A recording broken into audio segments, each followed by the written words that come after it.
Kung may mga anghel sa Eden, bakit nakapasok si Satanas? At mas lalong palaisipan, bakit walang anghel na humarang? Ngayong araw ay bubuksan natin ang isa sa pinakamalalim na tanong sa Biblia na patuloy na gumugulo sa isipan ng marami.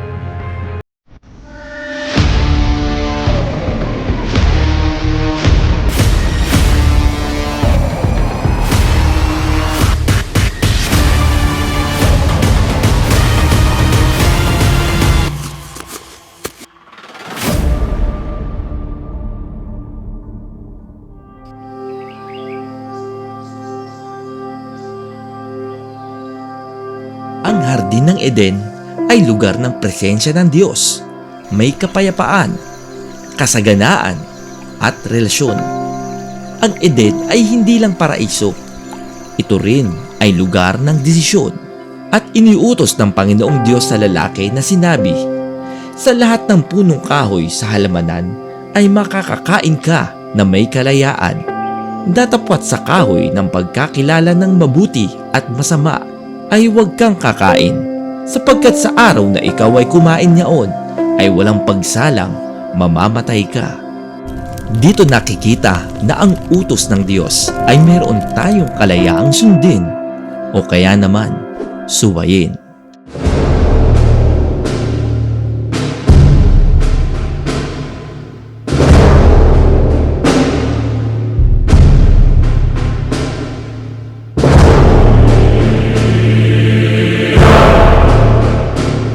Marami nag-aakala na ang mga anghel ay tagapagtanggol sa lahat ng oras.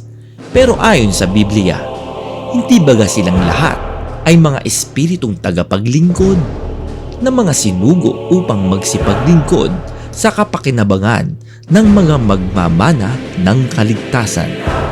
Ang mga anghel hindi lang tagapagtanggol, sila ay tagapaglingkod din naman at hindi gumagawa ng kanilang sariling desisyon.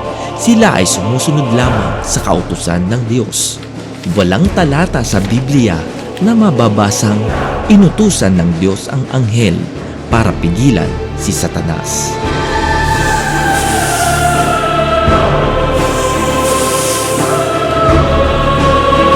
Ang ahas ay simbolo ni Satanas, isang nilalang na marunong magsinungaling. Ang ahas nga ay lalong tuso kaysa alinman sa mga hayop sa parang nanilikha ng Panginoong Diyos. At sinabi niya sa babae, tunay bang sinabi ng Diyos, huwag kayong kakain sa alinmang punong kahoy sa halamanan?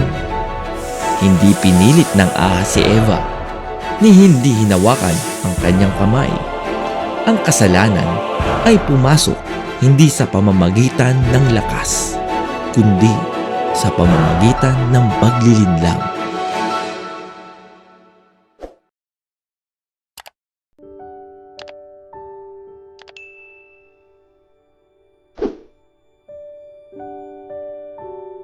Kung pinigilan ng anghel ang tukso, hindi na ito ang tunay na pagsunod, sapagkat ang pagsunod na sapilitan ay hindi kusang loob ng pagsunod.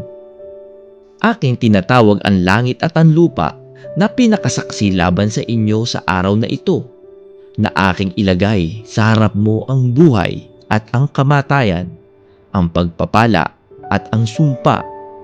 Kaya't piliin mo ang buhay, upang ikaw ay mabuhay, ikaw at ang iyong binhi. Gusto ng Diyos ang pagsunod natin ay mula sa puso. Ang anghel ay espiritong tagapaglingkod. Hindi natin maaaring sabihin na hindi sila tinulungan ng anghel noong tinutukso sila ni Satanas. Naganap lamang kay Eva at Adam ang kalayaan ng pagpipili. Meron silang tagapagbantay sa halamanan ng Eden. Ito yung anghel na nakikipag-usap kay Adam. At yun ang anghel na yun ang pumatay ng hayop para gawan sila ng damit. At ginawa ng Panginoon Diyos si Adam at ang kanyang asawa ng mga kasuotang balat at sila'y dinamitan. Yung mismo anghel ang gumawa. Bakit Panginoong Diyos ang nakasulat sa Henesis imbes na anghel? Si Moises ang nagsulat ng Henesis Ang tawag ni Moises sa anghel noong unang panahon ay Panginoong Diyos. Sa inaakala niya noon na yun ang Panginoong Diyos na nagpakita sa kanya sa bundok ng Sinai. At ang Panginoon ay bumaba sa ibabaw ng bundok ng Sinai sa taluktok ng bundok at tinawag ng Panginoon si Moises sa taluktok ng bundok at si Moises ay sumumpa. Ngunit ayon sa sulat sa gawa at nang maganap ang 40 taon ay napakita sa kanya ang isang anghel sa ilang ng bundok ng Sinai sa ningas ng apoy sa isang mababang punong kahoy. Ito yaong naroon sa iglesia sa ilang na kasama ang anghel na nagsalita sa kanya sa bundok ng Sinai. Ang anghel na nagbabantay sa kanila sa halamanan, siya ang nagbigay ng kasuotan na balat at sila'y dinamtan. Hindi kasi maaari ang ama ang nagpakita sa kanila at bumaba doon at pumatay ng hayop upang gumawa ng damit.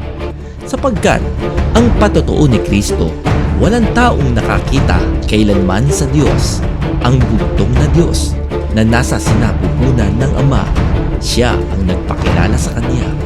At ang Ama na nagsugo sa akin ay siyang nagpatotoo tungkol sa akin. Kailanman hindi ninyo narinig ang Kanyang tinig, ni hindi man ninyo nakita ang Kanyang anyo. Walang taong kailanman nakakita sa Diyos, ni narinig man ang Kanyang tinig, o nakita man ang Kanyang anyo, sa patotoo ng ating Panginoong Hesukristo. At kung si Adam at Eva ay tao, kasama sila sa hindi nakakita ng anyo at nakadinig ng tinig ng Diyos Ama.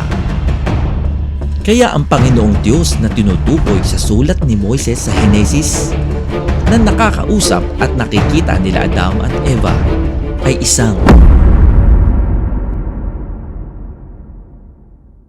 anghel.